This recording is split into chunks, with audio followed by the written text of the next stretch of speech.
10 days ago, I read a piece by a well-known Russian analyst, which interested me because it contains some non-trivial and quite remarkable observations related to the Ukrainian war.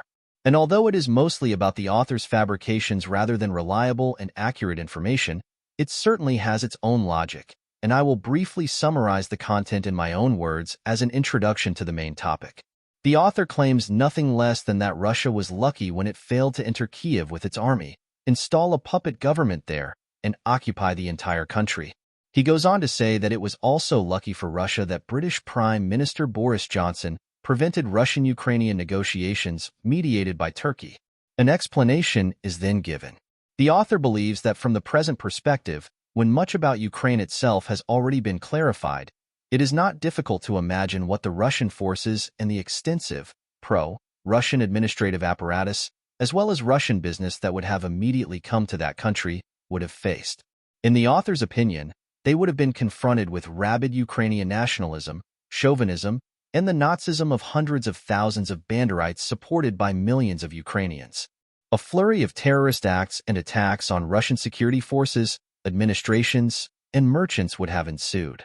This would have lasted for years and would have required large financial expenditures and material resources from Moscow. And Russia would be living under the sanctions of the broader international community, and the situation would be far more serious than it is now, when sanctions are enforced almost exclusively by the countries of the collective West. The Russian analyst concludes that because of this happy coincidence, the situation for Moscow is now much more favorable.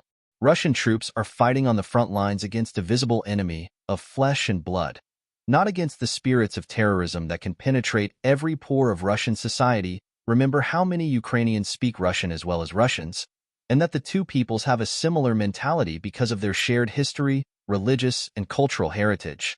Terrorism and sabotage would have been impossible to control if the Russian army's special military operation would have ended quickly without encountering a serious backlash.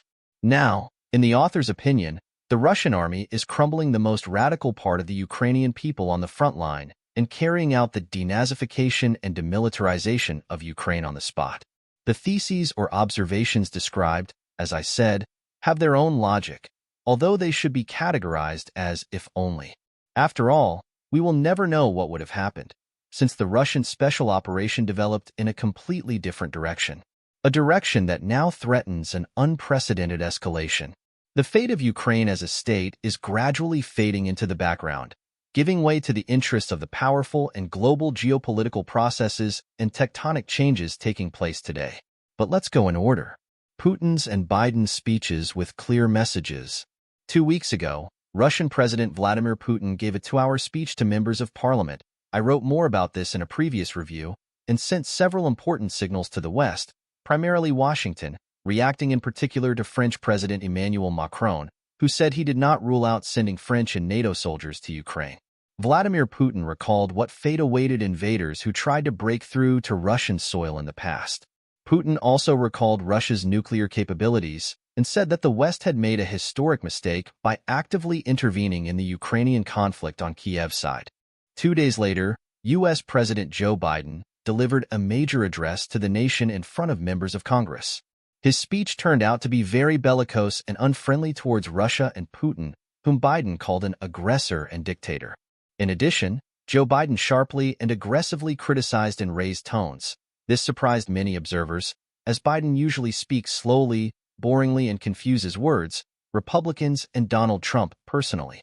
In Biden's speech, there were no unifying moments, although many expected it, which would have helped to cope with the increasingly dangerous division in American society. On the contrary, the U.S. president's speech confirmed that the Democratic Party has no intention of seeking common ground with the opposite camp. In fact, Joe Biden gave a traditional campaign speech focused on the U.S. elections this November, and in a sense he put his personal political fate above the American one. Finally, there followed Vladimir Putin's big interview before the presidential election, March 17th to 19th, with the Russian state television channel Russia 1. This interview again provoked a strong reaction in the West, but its content was scrutinized in the rest of the world as well. In contrast, the Western media emphasized Vladimir Putin's words about Russia's powerful nuclear triad and imaginary threats to use these weapons. But that was not Putin's main message, and there were no threats at all. The Russian president simply warned of what could happen if the West continues to violate and cross Russia's red lines, which are not officially marked but are already clear to geopolitical experts. The most important thing about Putin's statements is different. He again expressed readiness for dialogue and negotiations, although this time solely on Russian terms regarding the recognition of the political and military situation on the front, which Kiev and the West have so far considered unacceptable. Moreover, as it seemed to me, Vladimir Putin this time also gave another completely new signal, even more important. This is what I mean.